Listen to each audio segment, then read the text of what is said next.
what happened? Where did you leave Boston? I'm in California now because I wanted Okay. to pursue filmmaking. Mhm. So, um, that's my biggest thing. Aspired screenwriter, director. That's So I'm dope. on that journey right now. And I also love Okay. to bake. So I take baking classes as well. Mhm. So I'm trying to keep myself busy during this time, especially with the whole strike going on. Yeah. But I am also writing a TV pilot because I want to, once the strike is over, I want to just go full force and running with it. So, Okay. All right. Cool. So yeah, that was kind of one of the reasons why I thought you were a good fit for the podcast because I kind of want to like, you know, shine, like expose you to people and kind of like just get into that world because I feel like a lot of people we see the actors and actresses, and justifiably they're on the TV, like there's them right. on everybody's shows. But nobody really knows. Like we know the director, we know the writers, but we don't really know behind the scenes what that process is like. So what's it like? Like first of all, let's get into what's it like writing because is it just when you write something, is it like something you just type out? Like, is there a certain format you follow? Like, how does that work? Um, I could say because I've been writing for like since I was like a teenager, but never like film or for film or anything. I Mm, used to write, well, not used to, I still write like for books, so novels, which is completely different than writing a screenplay. right. So I struggled a little bit when I started, only because when I took my screenwriting classes, and that's one of the suggestions. Like some people, they just like to look up things, but I like feedback on my work. So taking a screenwriting class was good for me because Mm-hmm. then my professor gave me that feedback on like my writing and things that I can work on. Mm-hmm. So when it comes to writing, there are formats that people say, like follow or different things like that. I try to follow when it comes to the three act structure or different layouts when it comes to it. Because if you give your script to someone in Hollywood, a producer or something, they're going to look for certain things in your script. Like the layout is the biggest thing. If they Mm-hmm. see that you don't have that, they're going to toss your script in the trash. So like script format is something that I think if you want to be a screenwriter, something that you should really like look into. Mm-hmm. Um, but for me, I have to do outlines because I tried writing a script without an outline and I felt like I got totally lost and I was editing like the same page probably about five different times because it wasn't there. The story wasn't there. So Gotcha. I have to outline literally my story and then I have to outline like my characters. So it's a lot that goes into it. Okay, so yeah, so it sounds like based on what you just said, it sounds like you kind of have to have everything planned out before you create. Because I was going to lead into your creative process. So when you write stories or when you're writing a script, or is it something where like you're inspired by something, or is it like an idea you build upon? Like, how does it work for you? I usually get inspired. I like to watch a lot of TV shows. Um, and music too sometimes helps me. I can't Mm-hmm. lie, but my biggest thing is I'm always inspired. So it could be like no lie, all my moments when I was like high and stuff, or Mm-hmm. me seeing other people, I have little skits that I'm gonna put together that I'm gonna make a story out of Ah, that. that's dope. That's Like dope. so I'm usually inspired by either something somebody says, something that I see, like someone doing something.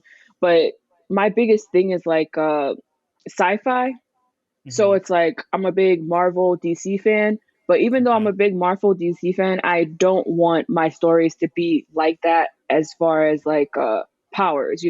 So when Mm-hmm. I write based on like things that I like and I try to incorporate different personalities. So like if I have someone close to me and I'm like, your personality, like you're a bitch, but you're a really good person, I try to Right. Right. You kind sorry. of relate I to try that. to Yeah. exactly. So I try to Yeah. incorporate it in my stories. I try to incorporate my personalities in my stories, especially for like my main characters. Mm-hmm. Um, or like sometimes it's a lot, but I like to sit and really think like, what if this situation happened to me? Like, what if I lost, like, well, what if I saw like this is really dark. It may be kind of dark, but like, what if I saw like my sister get killed in front of me? How would I feel? So I like to Mm, sit and like dive into my emotions so that I can write it on paper. that's interesting because I feel like isn't that, and I have no idea this world, so forgive me if I sound ignorant, but like isn't that kind of how actors get into their roles as well? Like they kind of put themselves in Yeah. through those emotions and relate. Okay, that's interesting. All right, so I kind of want to. What's the? I guess what's the genre you would say you least lean towards, or you don't like, for lack of a better term, like to write about Mm, or create stories about? it used to be documentaries, but for Mm-hmm. some reason, some documentaries have been intriguing to me. Um, but mm, I don't know. Maybe it is documentaries, honestly, because like I Is I this tried to boring or? I try not to get into it. Like, don't get me wrong, documentaries are really good, Mhm. because they tell real stories about people, different things like that. But sometimes I feel like I live in this world and it's so real to me all the time. And it's so much like negative and all that stuff that's going on that I really don't want to write about things like that. I want to make up my own world, Mm, fictional stories and things like that. Just jump into a different world where I can control, because it's like people say in this world you can control it, but you can't control everything in this world. So it's gotcha. like I like to create stories where I can just control it myself. And that's where a lot of them are fiction. So, Okay, yeah. So it's for you, it's like a form of escape. right. Sounds like okay, cool. And then so when you create your stories, because I'm really the reason I'm kind of interested in is because I had a slight little moment in my life where I thought I could write. You know what I You mean? can.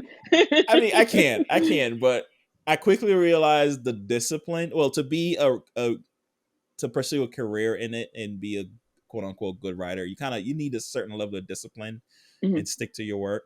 So I had this dream about a movie, and the dream was so vivid to me. It's like I'm like, oh, this is a perfect screenplay. Like you know what I mean? So I try to write, and then I just realized it's like I'm not committed to this. So I say all that to say is like, how do you stay when you're writing a movie, a script, a play, whatever you're writing? How do you stay committed to that schedule, to getting it done, or and how long does it take? Like, what's your process? Mm, I don't like for me sometimes I like to if I have the urge to write, I literally just pull out my laptop or I go sit at my computer and I write. Mm-hmm. Um a lot of the times it's mainly like if I drop my son off in the morning, I try to make it a routine to write for like an hour or two, whether I'm outlining or whatever I'm doing. I try to make it a routine in the morning, to sit down and write during it or at nighttime, you know. Mm-hmm. So that's my biggest routine is just when he's not in sight or whatever, or try to preoccupy my brain or my time, Mm-hmm. um, I go write. So that's Oh, usually okay. my first go to. Okay. Anything else, it's like second to me. And because I like writing, there's moments where I'm like, I can be out and I'm like, oh, I should put this in my story. And I just take out my phone and I just Mm, start writing it down. So I use my notepad a lot. I use my voice memo sometimes. So if I mhm. have an idea, I'll just talk it into my voice memo and then I'll just write it down later. So, Nice. And then the other side of it, directing, how involved are you in with that process? um, as far as like, so I have a I'm gonna say a upcoming production company. Hopefully, we can Mhm. build it to bigger. It's called Silent Vision Entertainment. So Mhm. we just create our own shorts. Everybody, there's 4 members, so everybody creates their own story, and then we allow basically they direct it. Um, so I'm usually like co-director to everyone. So like I've directed, and then everyone else who has directed on the team, I was co-director to them, just so I can guide them a little bit. Mhm. Um, I basically just go off what I've seen working on set, like how the directors work and different things like that. So that's my biggest thing. Like when it comes to directing, it's not easy. Mhm. It's not It doesn't easy. look easy. Um, that's the biggest thing. And especially like on our team, I'm usually camera operator and director. Mhm. So I'm trying to operate the camera and also direct the actors at the same time, which is super hard because sometimes I'm Mhm. like, okay, I got to make sure the shot looks good. So I can't focus too much on like how they're acting and different things like that. So it's a lot trying to go back and forth between that. But Mhm. as a director, I can say my involvement, I try to be involved in like every single story that I put out. Um, and I have like little short stories that I'm trying to put out, just even if they're like a minute and direct it myself. I try to practice because I feel like when it comes to directing, I don't think it's like a one of those natural skills. I don't care what nobody say. I think it comes with practice, you know. Um, Right. so for me, I feel like I really want to be a good director. So I try to practice with just like, oh, you guys have this story, let me direct it. I would love Hmm. to do a music video one day, but I don't know nothing about all that. So For who? Just in a fantasy world, who would you want to direct a video for? honestly, I feel like anyone, just for a temp because, but my favorite like artist is Kid Uh Cudi, huh. of course. Like I love Right. Kid Cudi. It just Uh huh.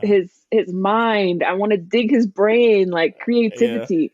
So Uh huh. if he would allow me to, I'd direct a video for him. But Hey, put his it out there. concepts are Speak it into crazy. existence. Now I'm Yeah. gonna work with him one day. I am. I'm There still you gonna go. work with him, There even you if it's go. not a music. 100%. We're gonna create a film together. 100% believe that. All right, so I kind of want to go back a little bit to when you said you moved to LA. So initially, when you moved to LA, was it I'm just gonna go and figure it out, or was everything like planned already set in motion? When I moved to LA, I told myself that I'm gonna go to school, so like film Hmm. school or something. And I ended up going to a community college for filmmaking. So I ended up just getting associates in that. But the school that I went to, they had an internship to work on SWAT. So I was like, oh, perfect. So I just applied to it because as I came out here, I did another internship with like script coverage. So I learned about like reading the scripts, breaking it down, what to look for in the scripts. And then after that, I applied to the SWAT internship and then I got it. So I just started working on SWAT for fifth and sixth season. Hmm. And when I first started, they was like, oh, we want to keep you. So that was perfect. It kind of like worked out in a way. Hmm. But I honestly didn't have a plan. My plan was just to work in security because I had experience in security just to make money Right. to live. Hmm. And that's it. And just basically try to pursue film. So it kind of just worked out that way. Okay. So yeah, I'm interested. How was it working on SWAT? I used to watch that show like a shit ton in college. I'm not gonna lie to you. It was How was good. it? Like, honestly, people always say there's like nightmare stories like working on sets, but Uh huh. that one was really good. It's like a family. Like they're really a family when it came to working with them, all of them. Hmm. Um, I didn't really have bad experiences. I could say I probably had one, but I'm not going to share it Understood. right Understood. now. Yeah, yeah, understood. But as far as like the actors and stuff, they are awesome. Like Hmm. you think that these people, I've met some really good people. Like the actors on there. Hmm. I mean, of course, Shamar is the biggest one. So, but he's like, he is one of the nicest and genuine people that you can meet. And people may Hmm. not think that or that I'm saying that, but like he really, really is, Yeah, you know? yeah. So, I met other people on there because at first, when you're a PA, they always tell you really like when it comes to the actors, of course you can interact with them, but I'm not going to go up to them and talk to them. But if Right. they talk to me, of course I'll talk to them. So Hmm. I've met like some really good people, some actors. One of them I still keep in contact with. Um, I don't know if he'll mind me mentioning his name, but his name is Barry. Hmm. Um, he was on the Tyler Perry show. Hmm. What is the Tyler Perry show? My It's a brain is shit not ton. clicking right now because I'm not Yeah, one drinking of my them. coffee. um, but it was like all about, I don't know if it was the brothers or something, but it was like they're all like really cool with each other. It's still Hmm. on. Hmm. Um, but he has a lot going on, so I try to keep in contact with him and every now and then because of course, wanting to be in the industry, you have to have your connections and you have to, Right. especially people that you want to work with. Um, so I try to keep in contact with some of the people that I met. I've met Michael Beach. He is cool. He's OG. OG. Like I've met I don't know if you've seen Falcon and Winter Soldier. But the I've seen guy, Winter Soldier. Yeah. uh, there was Falcon and Winter Soldier. The guy Carl Lumley. Uh huh. He's like the older. He's supposed to be like the first Avenger. I've met him. He is so sweet. Oh my gosh. That's awesome. That's awesome. So it's like some good people that you meet. And then as far as like just picking up skills and lessons, like is there like a moment or anything that stood out working on set where you're like you kind of like kept with you to learn as like a learning experience? Um, Ask questions. Like I feel like Mm-hmm. working on SWAT, a lot of the production workers, like they wanted to answer my questions. Like I'll Mm-hmm. go to the electricians and I'll ask them questions about lighting. I'll go to the grips and I'll ask them questions about, like how to do certain things, and they'll answer the questions for me. Mm-hmm. There was a AD that I had worked with when I first started, and he'll bring me closer to the set. He'll answer any question that I had that was regarding it. So I felt like just ask questions, and that's what I'm learning. Like if I have a question, I'm gonna ask it. Whether people say that's a stupid question, like it wasn't stupid to me at that point. So Right. If you don't know, you um don't know. exactly. So I've Right. just learned more to like ask questions, especially in this industry, because there was a lot that I didn't know, Mm-hmm. and I ended up learning just because it was like I asked a question.